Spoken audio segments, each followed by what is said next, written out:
Mindset affects everything.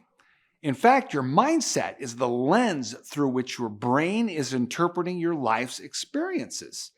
People with a fixed mindset have the belief their basic qualities, gifts, and abilities can't be changed, while those with a growth mindset believe that abilities and talents can be developed and improved.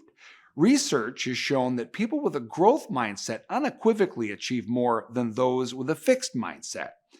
For example, if you really want more abundance in your life, a fixed mindset would tell you how hard it's going to be.